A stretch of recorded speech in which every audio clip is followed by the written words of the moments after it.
about them, so we haven't forgot about your super chats. Don, Chelsea, though, 4 points off the top. You battered Tottenham. You're playing beautiful football. You're in a title race. You're proving the likes of Jamie Carragher and the Gal, putting both in the same, wrong about how good or bad you're going to be this season. Kunle's another one. Kunle, a lot of people wrote you off, but you're flying high right now. You look dangerous. You're in the title race. Break it down. Yeah. Listen, yesterday, bro, I think that's probably the best Chelsea game I've been to. You know what I mean? It was scenes. Yeah. And even though we went 2-0 down, I was honestly talking to the people around me, and we were all saying we're going to come back in this game. And I was actually saying we're going to win this game, right? I had Deji calling me at halftime when it was 2-1. And I said to him, I said, bro, Dej, why are you ringing me off like this as if you've won the game, bro? We're going to win the game. You know what I mean? And I said before the game in my preview, Henry, the only way we lose this game is if our mentality is all over the place. Because our quality right now is a lot better than Spurs, right? Our manager is better than Spurs, is better than Ange. Our players are better than your players right now. We've got a better squad. We've got a better bench. We've got a better system than you right now. You know what I mean? And in that first 15, 20 minutes, Terry, we struggled to deal with that storm. You know, Cucurella, very amateur, man. You should have put on the right boots in the game, yeah? It's mad that they scored from 2 slips. You were so clinical. It's like the Man City game, H. It reminded me of that, how clinical you were for those finishes. I've got to give you credit for the way you pressed us. But that's a howler to slip like that twice. You know what I mean? But after that, bro, like what Patrick is saying, we kept playing it to our wingers because what happens with Spurs, they like to invert Porro and Udogie into the midfield. And when it allows so much space at the back because you leave your centre-backs there as a 2. And then when you lose the ball, your fullbacks are all running back. Udogie's running from like an 8 position. You've got Porro running from like the 6th position. It's a mess, right? And Sancho just ran into the space, and finally he's starting to shoot. That's one thing that Maresca's adding to his game now. He's starting to shoot more because he's not a bad finisher. He just doesn't shoot enough. You know what I'm saying? Second half, he made that tweak. He took off Lavia, put Caicedo back into the midfield. You know, Cucurella was inverting into midfield's overload there as well. He had Gusto right back, which was a lot better in terms of balance because he moved Colwell and Badiashile around as well. Because Badiashile was struggling in the first half. He didn't want to use his right foot. Every time the ball's coming to him, he's not opening up his body, bro. The ball's going off the pitch. You know what I'm saying? Right? Those little tweaks there helped us to be a lot more fluid from the back. We just looked a lot more composed, and Spurs weren't pressing us as much. And every time you did, the ball was just going in between the lines. You know what I'm saying? Every single time, we just kept playing it in between the lines. And like I said, it felt like when we were attacking you, was actually going to score. You know what I'm trying to say? So, listen, the penalty that we won, it was good play from Sancho. I thought Sancho was brilliant in this game. The way he played it to Caicedo, the weight of pass was brilliant. You know what I mean? That basically told Caicedo to just run towards the ball, and you're going to get clattered there because the defender's not going to get to it. He put it in such a dangerous area, right? Palmer finishes that one, right? And then for the third goal, Enzo Fernandez, go look at the play, how we actually scored that goal. It started all the way from Enzo, linking up with Sancho, right? It goes to Caicedo. Caicedo just skipped past someone, plays it to Palmer. Palmer just manipulated you, man, in the corner. You know what I'm saying? He was dancing with you, man, in the corner, right? Enzo comes out of nowhere, bangs it in. That's so many times this season I'm now seeing Enzo crash in the box and actually having good end products. Because last year I used to tell you, Terry, like Enzo's getting in the right areas. The ball's falling to him, but he's not doing anything with it. You know what I mean? He keeps hitting it, roll Z, roll X and whatnot. Yesterday, very clinical again on his weaker foot. You know what I'm saying? And then for the 4th goal that we scored, I don't know what the fuck Sar's doing, bro. I honestly don't know what he was doing. Like, it was right next to the away end. And I honestly, I was looking at Taylor and thinking, bro, if you don't give this, I swear down, because you've actually had a decent game, Taylor, for once. You know what I'm saying? If you don't give this penalty, that's a fucking joke. Oh, that penalty he had a decent game. Are you crazy? Like, Caicedo should have saw red. There's no way that that's I think that was a solid yellow. But if it got given as a red, Patrick, let me finish what I'm saying, bro.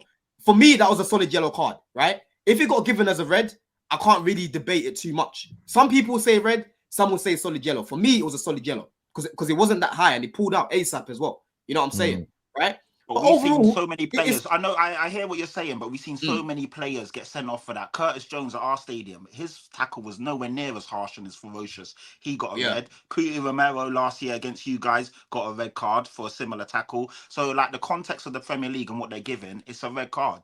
So anyway, gone. But I get it. I get what you're saying, bro, and I can't really argue against it. I'm just saying, for me personally, I'll give that as a solid yellow. But if you're gonna argue as a red, fair enough, innit? You know what I mean?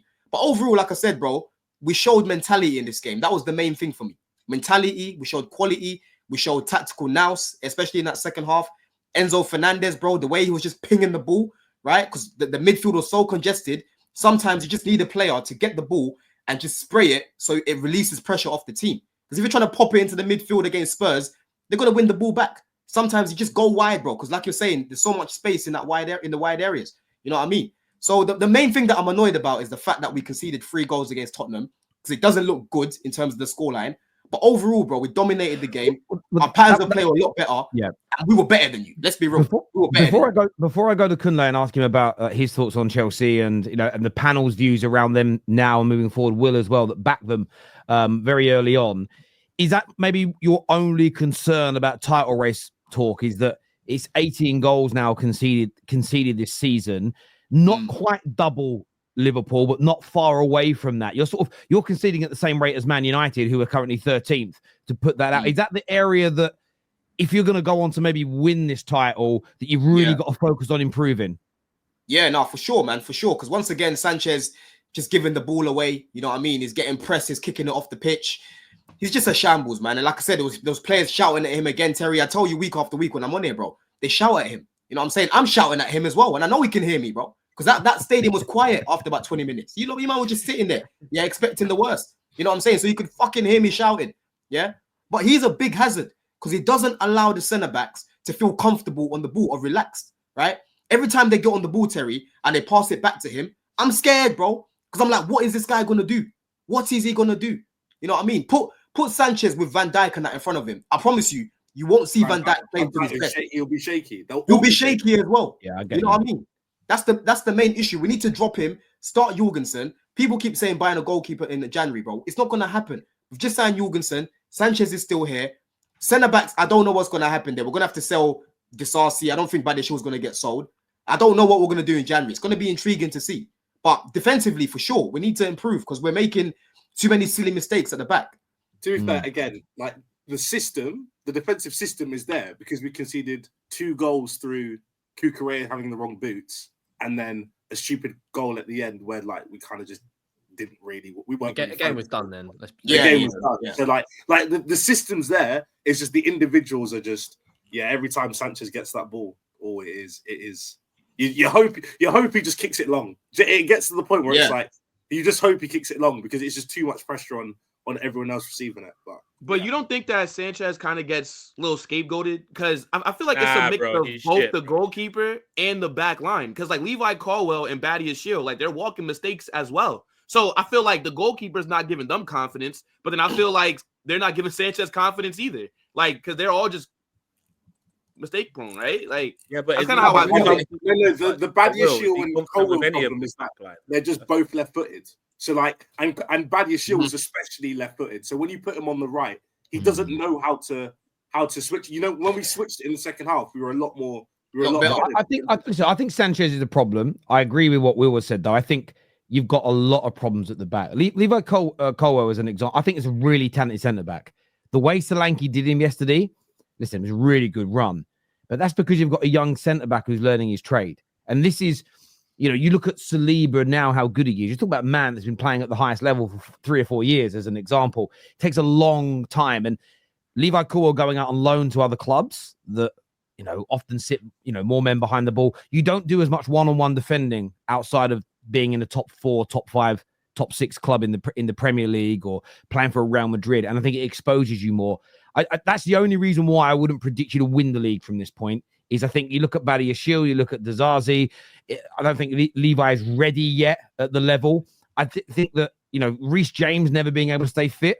That's the only reason why I don't think you can go on to win the league from this point. If Jorgensen, I think, is an improvement. If he starts playing in goal and you went out in January and bought a really top-class centre-back, say Mark Gahey comes in and just you become solid at the back and you start conceding, I don't know, on average, half a goal less a game, there's a chance you could go on and win the league. You're only 4 points off the top. I know Liverpool didn't play, but there's genuinely an opportunity there. And that's the one thing I would say. If you're a Liverpool fan, if you're an Arsenal fan chasing them right now, Chelsea's owners will spend in January. Chelsea's owners, I think, will gamble on spending a bit of extra money they maybe weren't expecting to this season because there's an opportunity that maybe not even themselves thought would be there at the beginning of the season. Top 4, maybe potentially not a title race. And I think that's a sobering factor for Chelsea's rivals, is they know they're not the completed article, but I think your club is prepared to spend the money to get there. And most of the other sides in England, I don't think, barring maybe Man City, I don't think any other top 6 club is convinced their owners would spend in a January if they're in a title race. Now, facts, bro, and just to go back a bit for Colwell as well, he's a little bit too reactive at times rather than being proactive there, because a top centre back, an experienced centre back, will smell that danger, will be able to read that situation, because all Johnson can do is whip it across, right? So you got to make sure that you're getting in between the ball and the man, bro. You know what I mean? He was too reactive. By the time the ball came, Solanke's there already, and now he's like, "Yo, what's going on here?" Because his head was too focused on Cucurella slipping. You know what I mean? That's one thing he needs to learn. Get out of your fucking head, bro.